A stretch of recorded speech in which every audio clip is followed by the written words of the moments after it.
salaamaaleykum. salaamaaleykum Jalis. man lay ziar grand. jaajëf te. yaa ngi si jàmm. waaw sant alhamdulilah. voilà Keyti dañuy démarrer directement entretien bi man xam nga je suis un peu nostalgique donc wax ñu tuuti ci les débuts du rap Galsen, ça a été comment? Ouais, je pense que bon, comme les gens peuvent l'imaginer, ce n'était pas facile quoi, mais bon. Ak âge boobu ñu amoon noonu difficulté yi doo ko gis quoi, c'est maintenant avec le recul ak évolution bi am yëpp qu'on se rend compte de combien c'était difficile. Difficile parce que dañuy commencer loo xamante ni kenn xamu ko woon, bon ñun ci suñu bopp xamuñu ko woon, donc il fallait s'informer, il fallait tenter jéem ay affaires. Gis ne du loolu bàyyi ko dem defi leneen, il fallait créer une communauté, créer comment dire ay endroits yoo xamante ni voilà qui puisse être associé au hip-hop, au rap et voilà. Mais je crois qu'au-delà de tout ça, la plus grosse difficulté c'était les mentalités, que sa waa kër xam ni que c'est pas parce que tu t'intéresses au rap que tu commences à rapper que tu as viré, que tu vas prendre la drogue, que voilà que da ngay nekk agresseur. Boobu moo nekk difficulté bi gën a mag. Et je crois que bon après quelques années ñu gis ne que li changé si ñun xëy na c'est juste extérieur bi. Solo beeg xam nga bon yenn façon wax yeeg et tout. Après je pense que les familles étaient rassurées quoi. Keyti après le bac c'était voilà l'université Gaston Berger, n'est-ce pas, fa nga nekkoon Saint-Louis et tout, donc période boobu tamit ba tey yaa ngi rap, les études et le rap nan nga ko doon kiiwee, ça a été comment? C'était pas compliqué? Non, c'est pas compliqué parce que l'un sert toujours l'autre. Loolu moom c'est certain quoi. Et je pense que dans mon cas bon man jusqu'à présent en tout cas li ma continuer sama étude regretté wu ma ko ba léegi nii day am incidence si li may def, parce que voilà je faisais des études de langue et voilà tey jii nii par rapport ak études yooyu noonu daf may ubbil yenn bunt yi, en termes de communication aussi, voilà. Du ma wax français ñu may traduiral, je m'exprime directement dans des langues étrangères et c'était ça l'intérêt en fait. Bon parce que man en tout cas si sama vision je cherchais pas un diplôme, je cherchais pas un métier. Pour moi j'avais déjà un métier. Maintenant pour faire un métier dafay am ay armes yoo war a am, et pour man bon dem jàngi yenn langue étrangère yi si armes yooyu la woon. Bon une fois que j'ai senti que voilà là mën naa demal sama bopp, j'ai arrêté les études. Keyti, on sait bel et bien aussi que vous faites partie des pionniers de la culture hip-hop en général, donc yéen yaa leen fi sànc hip-hop laa wax, hip-hop Galsen, donc aujourd'hui mën nañu wax sax amatoo leen loo leen prouver quoi, parce que da ngeen xàll yoon bi. Bon actuellement on peut même dire que yéen a ngi gunge seen petit frère yi et tout, donc en parlant de petit frère forcément on va parler de la relève. Est-ce que réellement la relève est bien assurée? Ouais, loolu moom kenn mënu ko weddi, kon kenn mënu ko weddi. Maintenant il y a beaucoup de problèmes qui font que relève boobu noonu elle n'est pas visible comme elle devait l'être. Il y a beaucoup de problèmes qui font que la relève croit que la génération d'avant n'a pas vraiment bien travaillé, ce qui peut être vrai, tout comme on peut dire que contexte bi ñu nekk aussi fi ñu yegg tey dafa am ñu ko liggéey, parce que tey jii nii bu ñu demee ba nouvelle génération bi soxlootuñu télé soxlootuñu rajo, am na lu tax, n'est-ce pas? Parce que il y a pratiquement 10 ou 12 ans nit ñi dañ doon marche fii pour am émission télé, n'est-ce pas?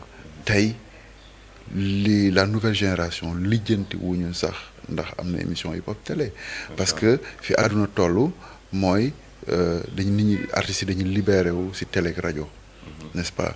Tey jii ku si nekk mën nga defal sa bopp sa promo et toucher des milliers, des centaines de milliers de gens, quoi.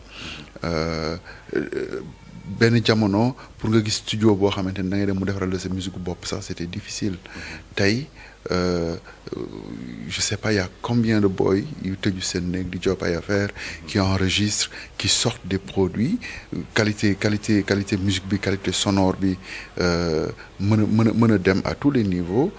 Boo ko yóbboo si international bi voilà on va respecter ça. Et loolu ñun suñu jamono amuñu ko woon. Donc y a des acquis, n'est-ce pas? Mais teewul am na ay problèmes yoo xamante ni ba tey ñi ngi fi qui sont latents et qui font que yëf yi fi mu waroon yeggul foofu. Mais en termes de talent, en termes de vision artistique, il y a une nouvelle génération qui est là, même bu fekkee ni seen gis-gis bokkul ak sunu gis-gis ñun, mais qu'il faut respecter. Parce qu'ils osent faire des trucs qu'il faut respecter, tout simplement parce que c'est leur vision, parce que les choses évoluent et voilà lu ñu leen si mën a jàppale rek si par rapport ak seen liggéey ñu def ko. Je suis vraiment pour que les gens aient les moyens d'atteindre leur rêve. Jàng bi continuer sa jàng, assuré wu la ni que tu vas être un bon rappeur. Dagg sa jàng tamit dem defi ko ne veut pas dire que tu vas forcément être un idiot, quoi. Donc ay choix la rek, ay choix la, et puis nit ku nekk yaay xam sa aptitude. Parce que defe naa bon man fi ma toll si étude universitaire, bon licence laa yem soriwul. Mais li ëpp solo mooy tey jii nii. Même en ayant arrêté les études, bon. Je reste curieux, je regarde chaque fois, je m'informe, j'essaie de li nga xamante ne moom nga xamoon il y a 10 ans nga rafraîchir, voilà quoi. Et c'est ça le plus important. Le plus important mooy sa jamono bañ la raw, n'est-ce pas? Parce que nit ku nekk tamit da ngay dund ci sa jamono, xam sa jamono, et puis après nag yow yaay xam li nga soxla nga jël ko, li nga soxlawul nga wàcc ko fa. Donc mais tey jii nii en tout cas par exemple si je prends l'exemple du journal rappé, booy bi def beat yi tout le monde nous dit, tout le monde, même des non-sénégalais nous disent vous avez de belles musiques, vous avez de belles musiques. No Face mooy def musique gu journal rappé. No Face daara la jaar.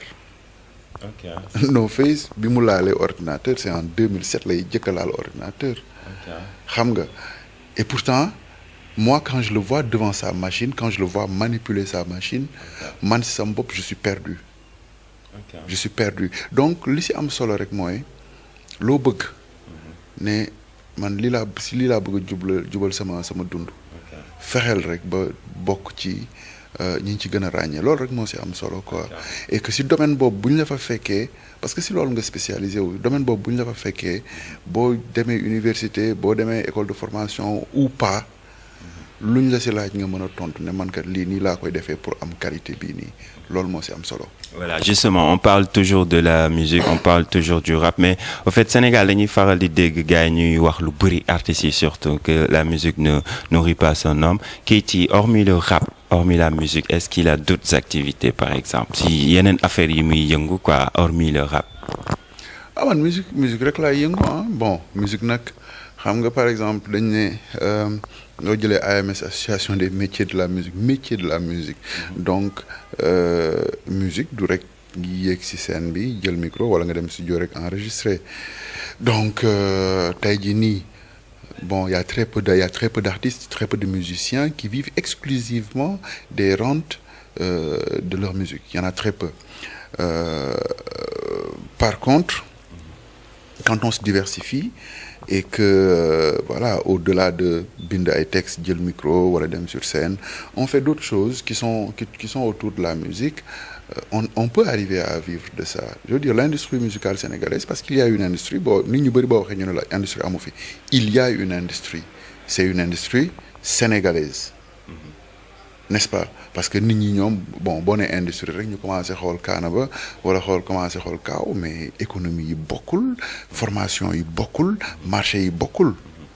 Produit bi benn la, musique la, mais ñi ñu destiné produit bi yàlla ak yàlla yi. Donc tey jii nii sunu économie musicale bi dafa méngoog déjà dëkk bi méngoog économie dëkk bi méngoog marché dëkk bi n'est-ce pas donc yooyu yëpp foog ñu jël ko en compte pour ne que effectivement lii industrie la xëy na buñ koy natt ak ay références américaines ou ay références françaises on va dire que amul économie mais xaalis bu bëri day jaar ci musique et j'en profite pour faire un appel au gouvernement sénégalais pour dire que li nga xamante ni moom la musique Sénégal di générer à travers les produits directement à travers artistes yi dem di voyager di indi ay devises à travers spectacle yi ak yeneen publicité yi whatever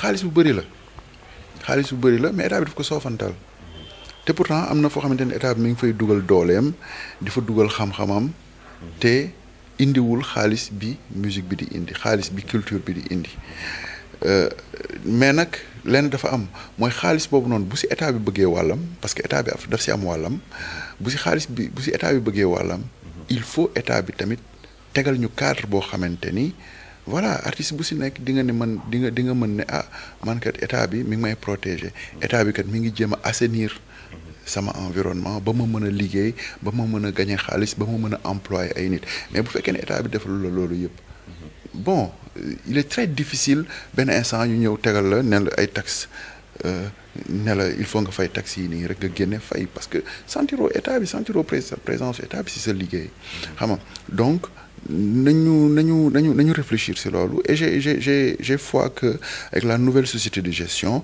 ak yenn affaire yu bëri yuy yenn courant yu bëri yuy am ci musique bi instant yi nii d'ici quelques années on va y arriver mais daal li may wax mooy musique Sénégal moom boo diversifié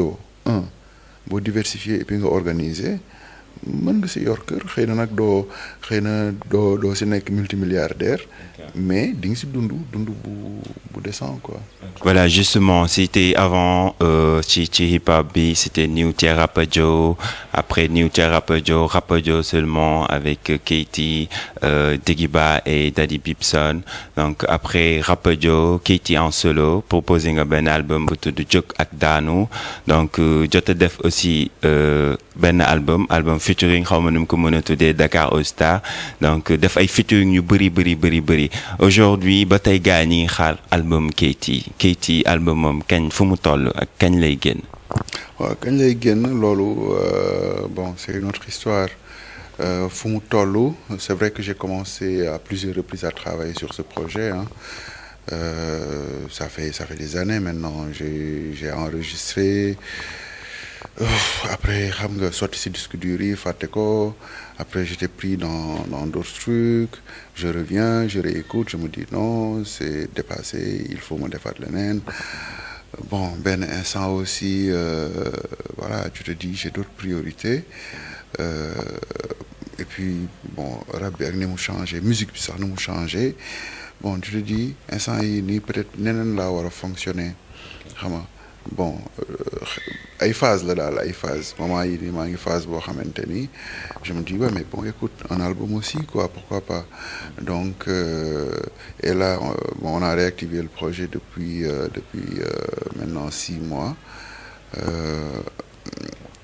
et en principe cette année un album doit sortir quoi c'est vrai que j'avance très lentement là-dessus mais en tout cas il y a des étapes décisives yoo xamante ni jàll nañ ci et qui me donne espoir en tout cas que j'aurai la force de continuer cet album quoi. Okay. Voilà, justement, est-ce que ça sera un album comme les autres ou bien on va voir un autre visage de Keyti? Ce sera moi. Maintenant bon, c'est vrai que à travers le temps bon ku nekk da ngay changer et du coup xëy na li nit ñi doon gis il y a 10 ans il y a 15 ans bon et c'est très normal boo ñëwee 15 ans après les gens vont voir autre chose et ce sera en fait juste question de trouver benn équilibre pour qu'on sente que changement bi am ci yow mi ngi ci album bi mais aussi ñu sentir ne que c'est toujours la même personne parce que bon les principes en fait et musique et rap particulièrement en fait rap en fait yow sa bopp ngay wax et ce qui est intéressant en tout cas pour moi c'est d'être vrai boo évoluer boo changer bu sa gis-gis changer nit ñi xam ni que sa sa gis-gis changer na et les principes de vie pour man c'est à deux niveaux y en a qui sont constants par exemple quoi dañ lay yar si